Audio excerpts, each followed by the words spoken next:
తర్వాత రాశి తులారాశి.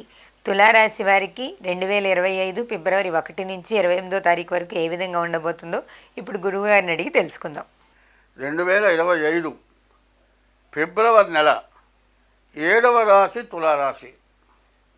తుల వృషభయోర్భృగు, శుక్రుడు అధిపతి. శుక్రుడు 6ంట ఉన్నాడు, పూర్తిగా విరుద్ధం. భృగు షట్క దోషం అంటారు.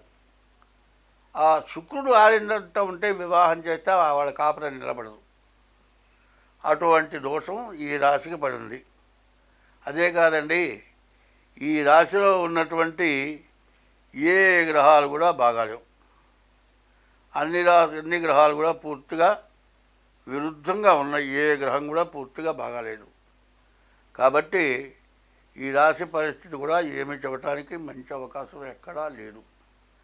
మరి కన్యా, తుల, వృషభయోర్ భృగు, శుక్రుడు అధిపతి. ఈ శుక్రుడు కళత్ర కారకుడు. కళత్రం అంటే భార్య యొక్క కారకుడు. 7వ స్థానం కళత్ర స్థానం. ఈ కళత్ర స్థానం విశేషమైనటువంటి స్థానం. ఈ శుక్రుడు తులారాశికి 6ంట ఉన్నాడు. తర్వాత ఈ శుక్రుడు 6ంట ఉండటం చేత భార్యాభర్తల్లో ఇప్పుడు ఎటువంటి కలహాలు వచ్చినా జీవితంలో ఒకళ్ళతో ఒకళ్ళు కలవరు. ఈ టైము చాలా క్రిటికల్ టైము. ఎటువంటి గొప్ప ప్రేమ కలిగిన దంపతులైనా సరే జీవితంలో ఒకసారి ఏదో సమస్య వస్తుంది.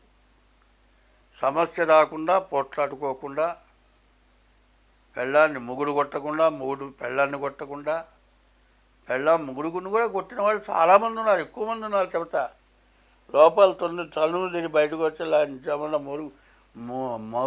మొరుగు శాస్త్రాలు చేస్తూ ఉంటాడు. వీడు ఎదవై తన్నులు తిని వస్తాడు. వాడు ఎదవని నేను అంటలే. అయితే వీళ్ళు చేసే తప్పుడు పనులకి భార్య మాత్రం ఎదురు తిరిగితేనే ఆ కాపురం బాగుపడుతుంది. అట్లాంటి వాడు ఖచ్చితంగా తన్నులు తింటాడు. కాబట్టి వాడు లోపల తన్నులు తిని పెద్ద మగవాళ్ళగా కాలు వేస్తాడు. కానీ వాడు తప్పుడు వాడైతేనే ఆడమనిషి కొడుతుంది. ఎందుకంటే స్త్రీ చిత్తం పురుషుడు భాగ్యం. ఆడమనిషిని మహాశక్తి సంపన్నురాలుగా చెప్పారు. ఆడమనిషి లేకపోతే జన్మ లేదని ఉంది. మరి ఆమె కష్టపడి 9 మాసాలు మోసి మరి మళ్ళీ జన్మ లాంటిది. ఆ బిడ్డ బయటపడేదాకా మళ్ళీ తిరిగి బతుకుతుందా లేదా అన్నంత పరిస్థితి వచ్చి ఆ బిడ్డని కన్నదంటే ఆ తల్లికి అందరూ చేతులెత్తి దండం పెట్టాల్సిన పరిస్థితి ఉంది. కాబట్టి ఆడమనిషి ఎదురు తిరగటం ఏదైనా అంటం జరిగిందంటే ఎటువంటి కష్టం లేకుండా ఎదురు తిరుగుతుందని నేను మాత్రం ఒప్పుకోను. కాబట్టి ఈ టైంలో ఏదైనా సమస్య వస్తే భార్యాభర్తలు పూర్తిగా విడిపోతారేమో అనేటువంటి భయం నాకు పూర్తిగా ఉన్నది. కాబట్టి ఈ రాశి వాళ్ళు ఎంత జాగ్రత్తగా ఉంటే అంత మంచిది. తర్వాత ఈ రాశి వాళ్ళకి ఏ గ్రహాలు కూడా పూర్తిగా బాగాలేవు. కాబట్టి ఈ రాశి వాళ్ళు ఏమి చేయాలి? ముందుగా ఏం చేయాలంటే తెల్లవారుజామున లేచి ముందుగా స్నానం చేసి ఇంటి యజమాని అయిన వాడు దీపారాధన చేయాలి. అందులో దేవుడి దగ్గర దీపారాధన చేయాలంటే ఏం చేస్తున్నారంటే ప్రతి వాళ్ళు కూడా దేవుడు మందిరంలో 0 క్యాండిల్ లైట్ పెడతారు. 24 గంటలు లైట్ వెలుగుతుంది. మరి అది లైటు కాదు, మరి జ్యోతి బ్రహ్మస్వరూపం. మరి దీపం జ్యోతి పరబ్రహ్మం, దీపం జ్యోతి పరాయణం, దీపేన హరదే పాపం, సంధ్యాదీపం సరస్వతి అని చెప్పింది. పొద్దున్నే పెట్టేటువంటి దీపం సరస్వతి. లక్ష్మీ, పార్వతి, సరస్వతి అన్ని రూపాలు కూడా దీపంలో ఉన్నాయి. ముందు ఆ దీపం ఎట్లా పెట్టాలి అంటే 3 ఒత్తులు వేసి పెట్టాలి.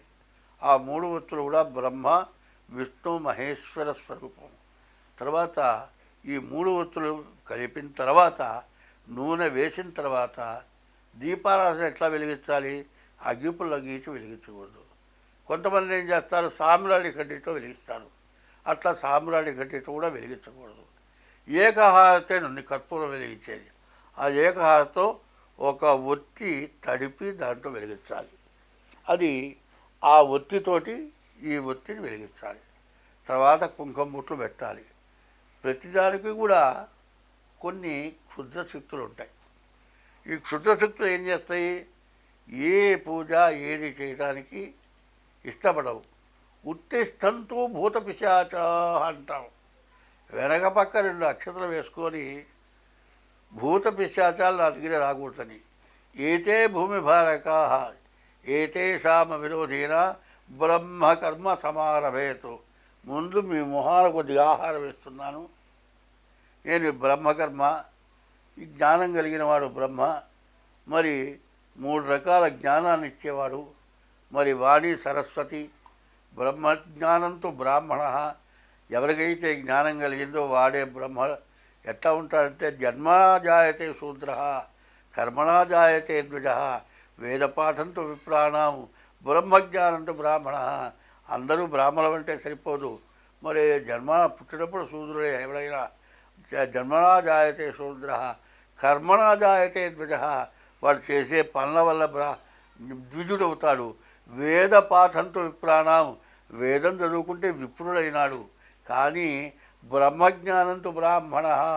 మంచి జ్ఞానం కలిగి దైవ బలం కలిగి దైవ శక్తి కలిగి వాడు చెప్పిన వాడే వాడు బ్రాహ్మడైనాడు.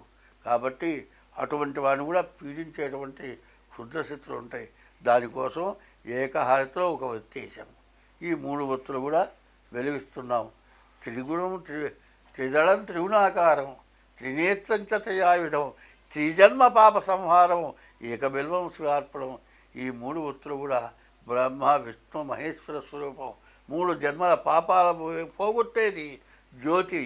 అటువంటి కష్టదశలో పూర్తిగా బాగుండని రోజుల్లో అటువంటి దీపారాధన ముందుగా వెలిగించి చూడాలి. అదే కుదరని చోట నదీ తీరానికి వెళ్ళి ఏదైనా చేస్తున్నాం అనుకో, ఈ దీపం బదులు సూర్యభగవానుడి దీపం జ్యోతి స్వరూపం. అందువల్ల ముందు ఈ జ్యోతికి దండం పెట్టి, ఇక్కడ దేవుడికి దండం పెట్టి, సూర్యుడు ఉదయించగానే దండం పెట్టి తర్వాత మీ జాతకం చూపించుకోండి. మీకు అన్ని విధాలా బాగుంటుంది. అందులో రేపు మార్చి 30వ తారీఖు అందరికీ కూడా సమస్యాత్మకమైనటువంటి రోజులు కాబట్టి ముందుగా మీ జాతకం చూపించుకోండి. జాగ్రత్త పడండి. అన్ని విధాలా బాగుంటుంది. స్వస్తి.